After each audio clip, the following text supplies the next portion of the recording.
Hello! I am Liz, your favorite independent Scentsy superstar consultant. I wanted to share with you a couple of ideas about how you can prospect and grow your network.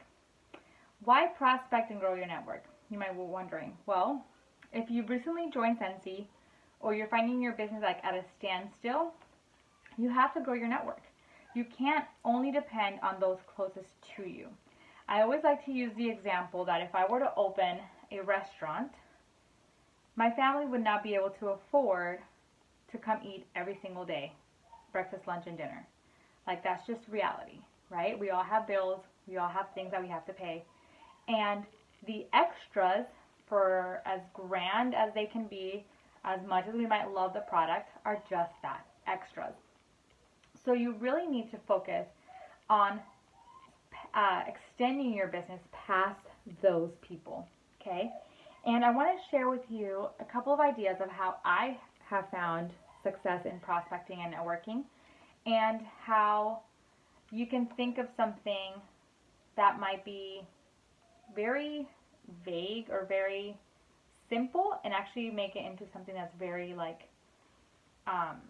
easy for you to use, but at the same time get you past those first contacts, right? So the first one, and if this is perfect for anyone in the business, whether you're new or you've been with Scentsy for a while, is create a list of 100.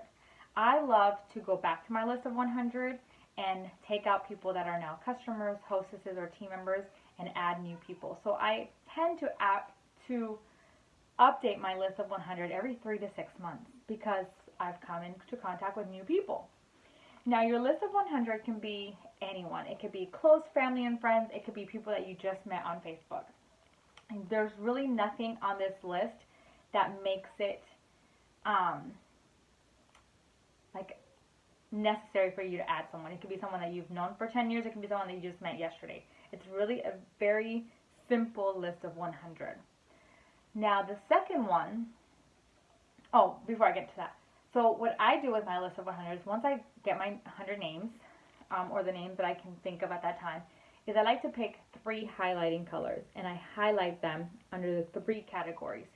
Who do I think will buy Scentsy? Who do I think will host a Scentsy party? And who do I think will join Scentsy? And some people will fit into multiple categories, so I just kind of highlight them with all the colors. But this will help me determine where I'm going to put the energy. Am I going to put the energy into just getting them to fall in love with the product and buying it? Do I already know that they love the product? Do I want them to host a party? Do I know that they need extra income, or that they buy Scentsy so much that they should just get the discount? So it really helps me to focus where my energy is going to go, or basically how my energy is going to be used. The second one, and I like to draw a diagram for this because it's kind of hard to explain. So what I do is I grab people off my 100 list, and I draw a circle on a paper, for example, right? And I'm going to write on here my sister, for example. So my sister. I only have one. So I put on the paper who I'm doing.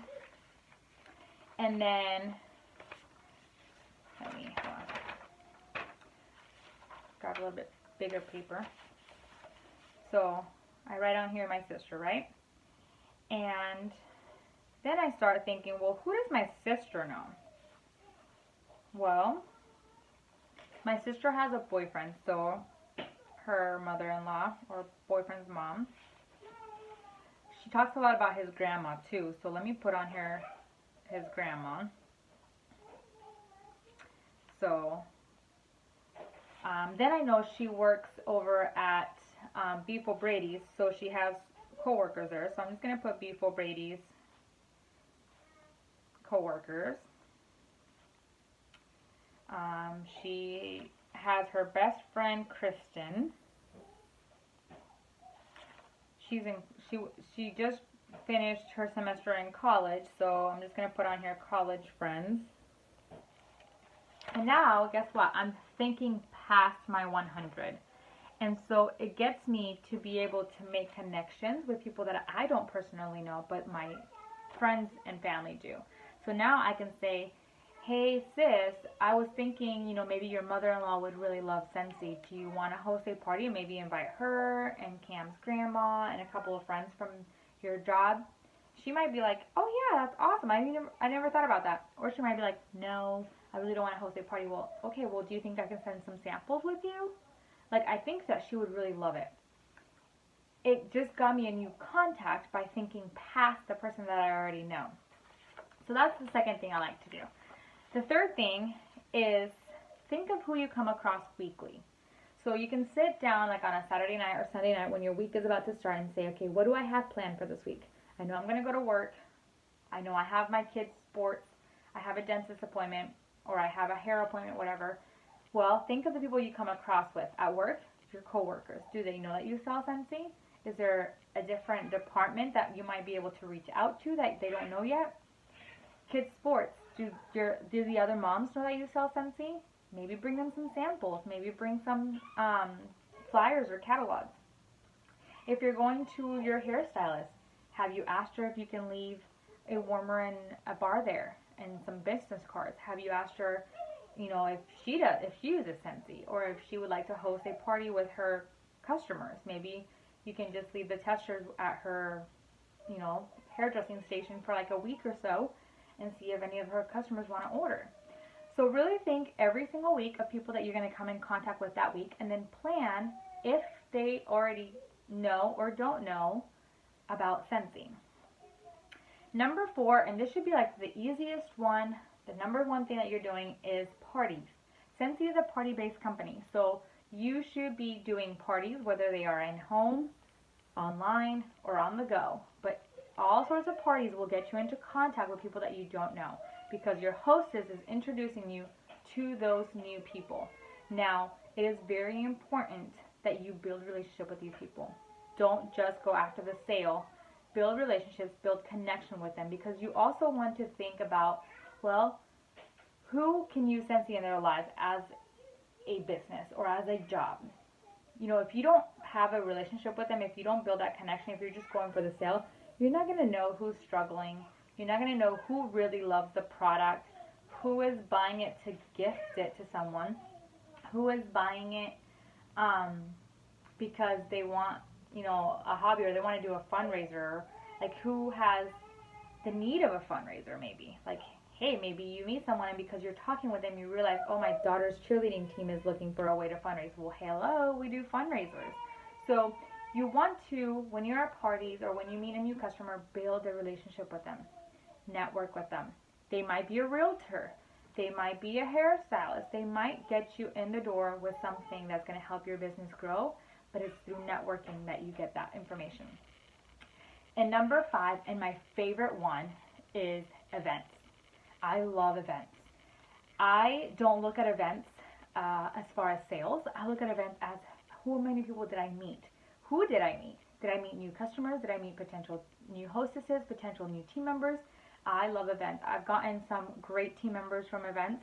I've gotten new customers from events. It's an amazing atmosphere. I love being able to talk to new people, to introduce them to Scentsy. I still get people coming to my booth saying, what is this? What is Scentsy? But when you're at an event, you want to make sure that you have a way to get their contact information. Do enter my drawing slips.